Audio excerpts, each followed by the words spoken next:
All right, so we're diving into San Junipero today. Okay.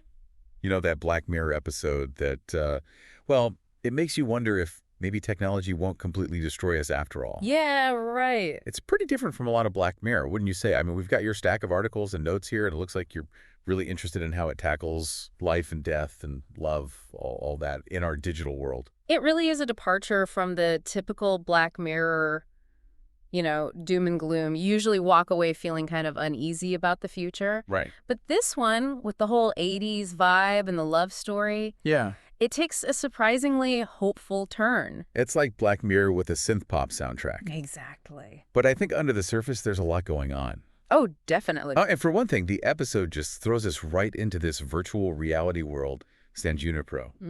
This simulated town where people can choose to live after they die. Yeah. Like, it's basically a digital afterlife, but with, fantastic cocktails and no hangovers. What's so interesting is how the episode plays with our idea of what it even means to live. Right. Is San Junipero, this perfectly crafted digital world, is it really a continuation of life, or is it just escaping reality? And then you've got Yorkie and Kelly. Yeah. These two women who their paths collide in this virtual paradise. Yeah. And they couldn't be more different. Total opposites. Yorkie's a little hesitant. She's new to San Junipero, kind of lost in this neon world.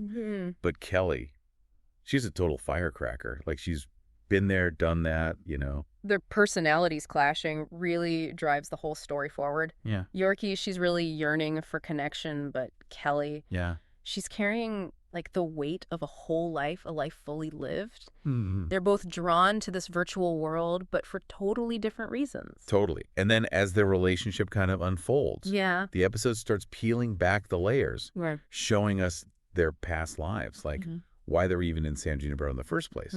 Like, we discover that Yorkie's escape to this virtual paradise is literally that, an escape. She's been in a coma in the real world for decades. Wow. It's a huge twist. Yeah. It makes you think, what even is reality? I mean, is Yorkie's experience in San Junipero less real just because it's, virtual? Or is it the first time she's actually able to live a real life, an authentic life? Right. The episode really makes you wrestle with that. It does. Yeah. And then there's Kelly, who's wrestling with these ghosts of her past, choices she made, the people she lost. San Junipero, for her, it's a way to run from those regrets. Yeah. Maybe find a little peace or even a taste of the happiness she feels like she missed. It really makes you think, what about you? What would you even look for in a digital afterlife? Oh, man. I don't know about the 80s fashion forever. Right. But the idea of, leaving heartbreak behind, Yeah. that's pretty tempting. That's what makes San Junipero so interesting. It gets at these really human things, wanting connection, second chances, wanting a reality where pain is optional. It's not just about escaping pain, though, is it? Right. San Junipero goes deeper, into how complicated love and loss are in this digital age we're in. You have these two characters, they find comfort in each other, this connection, and it feels so real, so intense, Yeah. Makes you wonder if love can actually go beyond death in this digital space. It really does make you think, are the emotions we feel in VR any less real than what we feel in the real world? Right. And speaking of which, we talk about the 80s setting for a minute. Oh, yeah. It's not just a cool aesthetic choice, is it? No, definitely not. It's the episode is intentionally taking us back to this time before the internet. Right. The choice of the 80s is totally deliberate. Is it about escaping technology or just the bad parts of it? Think about it. The 80s, no social media, no information overload. Yeah. Maybe it's not just the big hair and shoulder pads we're nostalgic for. Right. Maybe it's a time when things felt simpler, less, controlled by screens. Makes you wonder if maybe we all miss that a little bit. But, and this is where things get really interesting, even in this 80s paradise. Yeah. The episode still asks these hard questions, is choosing to live in a simulation really fulfilling? Or is it all just an illusion? Are we trading real life with all its messiness for a digital experience that's, I don't know, just too perfect? It's the big question, right? Yeah. San Junipero shows us this amazing possibility. A world where we can control everything, where pain and heartbreak don't have to exist. Right. But it also makes us think, what happens when the line between virtual and real gets blurry? What does that do to us? Like, what does it mean to be human then?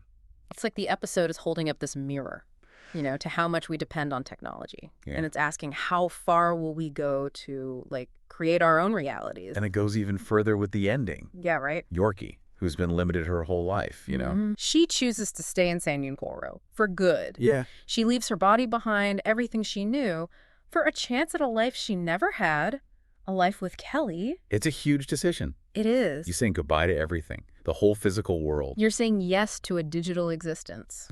But it's a powerful statement, too, don't you think?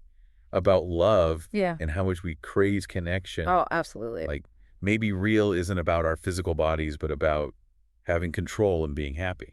And then there's Kelly's reaction. Yeah. She hesitates. She does. I mean, she's lived a full life, right? The good and the bad. And she really struggles with leaving it all behind. Like, is forever in paradise really living if it's cut off from everything that made you who you are? Exactly. She's weighing it all. A life fully lived with all its, ups and downs versus this perfect eternal existence in San Junípero. Right.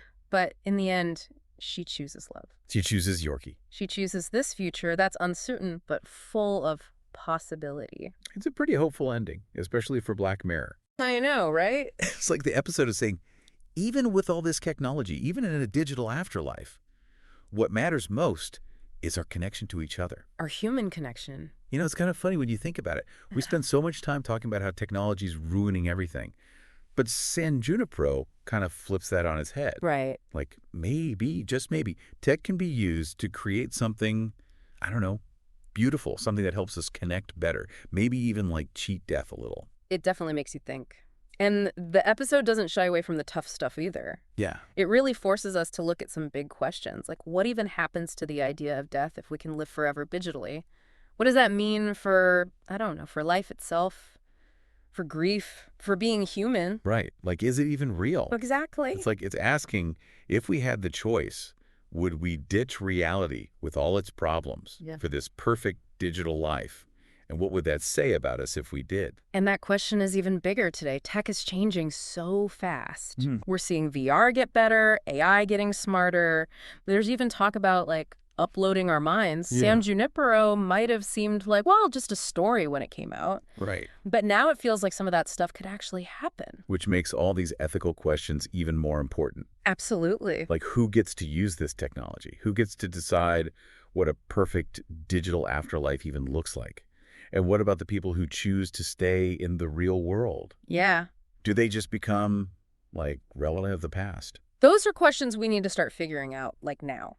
Before this stuff is everywhere and we're making decisions without really understanding what we're doing. One thing that really hit me about San Junípero is that it's not just some sci-fi thought experiment. Yeah. It's a love story, and a really powerful one. The fact that it's a same-sex couple adds so much, too, especially back when it came out. LGBTQ plus representation wasn't what it is now, Totally. The way it portrays their relationship, it's just so tender and, like, defiant. It makes their love, their struggles, their desires just normal, which wasn't happening a lot on TV back then. Right. And it's really amazing that their love story goes beyond any labels. It's just two people finding each other, finding comfort no matter where they are. And I think that's what makes San Junípero so unforgettable. It's sci-fi, it's romance, it's social commentary. It's all of it. It makes you think about your own biases, your hopes, what you're scared of, all that. Yeah. And it does it all with intelligence and heart and that classic Black Mirror twist. It reminds you that even in a world where tech is everywhere, what really matters is that human need to connect. To love. To find meaning. So as we wrap up our deep dive into San Junípero, I'm curious, what stuck with you? What are you taking away from all this? Thinking about love, loss, technology, what reality even is. Maybe it made you rethink how you use tech or what it means to live a good life, whatever that looks like for you.